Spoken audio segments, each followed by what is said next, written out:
Welcome to the Arrowhead Paisano Game 2 recap. Chiefs versus Eagles. We're a little late on this because we wanted to hear what the players had in the locker room interviews, and we wanted to hear what some of the other podcasters talked about. It's a pretty sad game when you overall look at it. Let's talk about it. Coaching decisions. We went for a field goal versus punt on that first series. It was a 58, 59-yard field goal. Buckner shanked that ball so bad, I couldn't believe the kick. I said, oh, my God, what happened? And that should have been a punt. We set them up for 3 points. Going for it on fourth down on our own 36. What are the chances? The defensive line of Philadelphia was manhandling us, and we're going to try to go for it instead of kick. Then again, we set them up for 3 points. When you look at that, that's an automatic 3 for them. Next thing was play calling. What are we doing?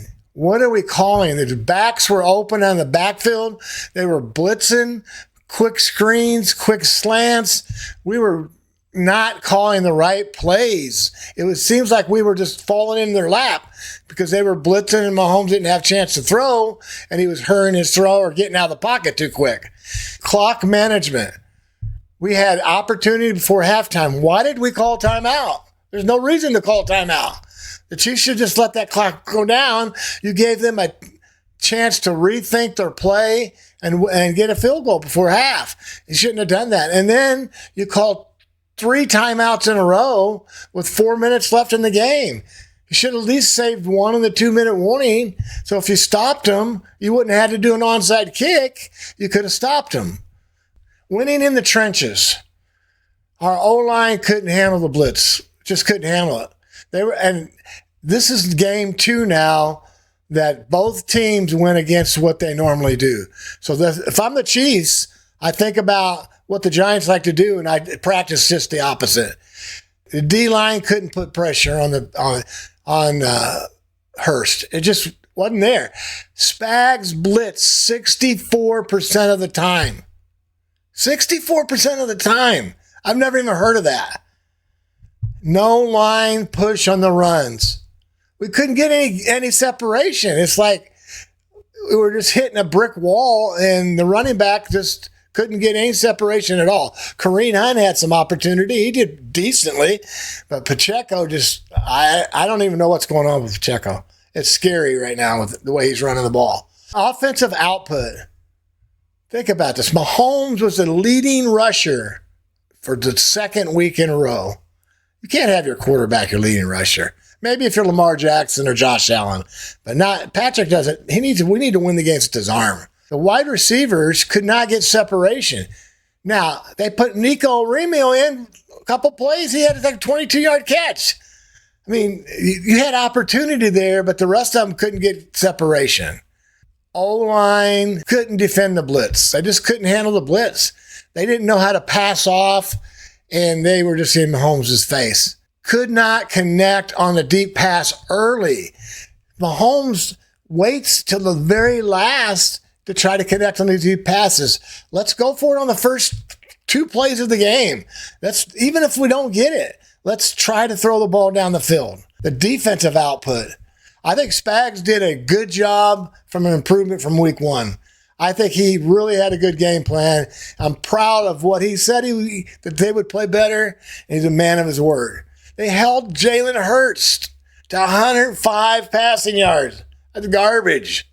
Okay, that's garbage. And 28 of them was on a throw it up there, and Devontae Smith got Trent McDuffie turned around and caught the ball. So that would have been about 75 yards. Barkley, we held him to 88 yards. Okay, he had 22 carries for 88 yards. A pretty darn good job. And their touchdown run was like 14, and he had one more of that. So really, take that away, he's about 3.2 average per run. So Spags has done a good job on that, getting the team ready. And then we did well on third down. We held them on third down. They did not make a lot of other third down conversions. I'd say it was less than 40%. So there's some opportunity. I think the defensive overall did well. We need to combat a slow start. This is week 2 now. Take your deep shots early. Get the running backs out of the backfield to catch the ball. Get isolated on a linebacker. Mahomes needs to get in a rhythm. Mahomes is a rhythm quarterback. If he starts out 4 or 5 for 5, he's going to have a great game. But if he starts out 3 for 10, it takes him almost a half to get in the rhythm and get in the groove. And stay in the pocket more. He's got to trust his O-line. I understand this is this new O-line. He's getting used to him. It's taking some time. I understand that. But there's many times, he even said it on 2 of his interviews. I've got to trust the line more. There's several plays that I could have hit down the field if I'd have just instead of taking off running and stayed in the pocket. So he knows it, and he'll get it corrected. Recap. The Chiefs were 17-0 in one-score games over the last 2 years. 17-0. This year, you're 0-2. When Andy says the victory is a narrow margin, you could see when the ball goes your way or the ball goes somebody else's way. 17-0, we're 0-2. The game is all about inches, okay? You have to convert. You have to be smart. You got to convert on 4th down. Don't run it right up the middle. How about a handoff, fake handoff, and Mahomes bootlegs it? How about a quick pass? How about fake a handoff and go deep? Mahomes needs to get in the rhythm early on that, on the recap. That's part of it. Andy Reid needs to put pressure on these players. Too soft. Oh, I take the blame. We've heard that for 3 years. No, somebody needs to take the blame that doesn't perform. They need to step up. The offense has been stale. Nick Jacobs talked about it on his podcast. 41 at the mic. 3 years in a row, this offense have not had any mojo. It's just slow. It's just predictable. We got to get this offense going. I understand you have your top 2 receivers out and your 5th receiver in Royal, but you have to make it go. It's just slow. It's dink and dunk. We need some long, deep passes.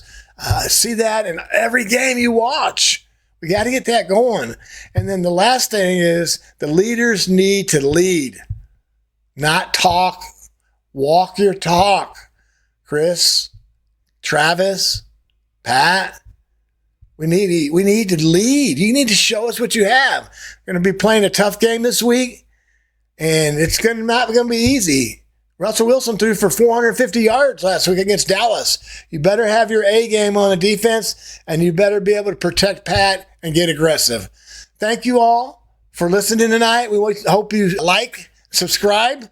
We appreciate all of you at the Arrowhead Paisano, and we will be doing a pregame Giant Chiefs Friday. Let's go Chiefs.